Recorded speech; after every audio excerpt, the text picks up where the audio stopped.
মেয়েকে উত্তক্তের প্রতিবাদ করায় কাল হয়ে দাঁড়ালো রিকশা চালক বাবা শাকিল আহমেদের। উপার্জনক্ষম একমাত্র ব্যক্তিকে হারিয়ে দিশেহারা পরিবার। স্বজনরা জানান, একই এলাকার বাসিন্দা জেলা স্বেচ্ছাসেবক দলের সহ সাধারণ সম্পাদক জিতু ইসলাম প্রতিবেশী শাকিলের সপ্তম শ্রেণী পড়ুয়া মেয়েকে সম্প্রতি বিয়ের প্রস্তাব দেন। মাদক কারবারে যুক্ত থাকায় মাঝ বয়সী জিতুর সঙ্গে নাবালক মেয়ের বিয়ে দিতে রাজি হননি শাকিল। শনিবার সকালে বাড়ি থেকে কাজে বের হওয়ার সময় জিতু আবারও রিকশা চালক শাকিলের পথরোধ করে।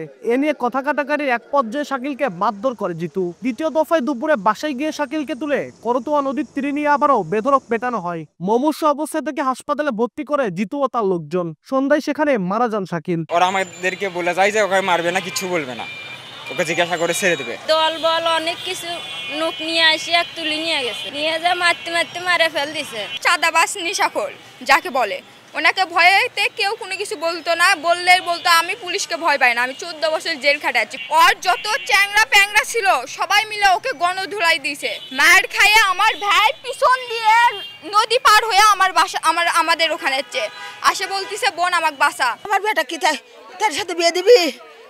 বাপের মন কি ঠিক থাকে? আমার তাও চল, নিরীহ চল, কারো মায়ের বুক খালি করবে নাকি? বিচার যদি ভালোভাবে হয় না, মায়ের বুক খালি হয়ে গেছে, তাদেরও সেই রকম বিচার করা লাগবে। পুলিশ বলছে হত্যাকাণ্ডের ঘটনায় জড়িত মূলত সহ 2 জনকে আটক করা হয়েছে। অলরেডি ঘটনার সাথে জড়িত 2 জনকে গ্রেপ্তার করেছে, জিতুকেও গ্রেপ্তার করতে সক্ষম হয়েছে। আর বিষয়টি নিয়ে আমরা তদন্ত করছি, আর এর সাথে যারা যারা জড়িত সকলকে আমরা গ্রেপ্তার করতে সক্ষম হব। আটক স্বেচ্ছাসেবক দল নেতা জিতুর বিরুদ্ধে হত্যা, ডাকাতি ও মাদক সহ 5টি মামলা রয়েছে। আব্দুল আউয়াল, সময় সংবাদ, বগুড়া।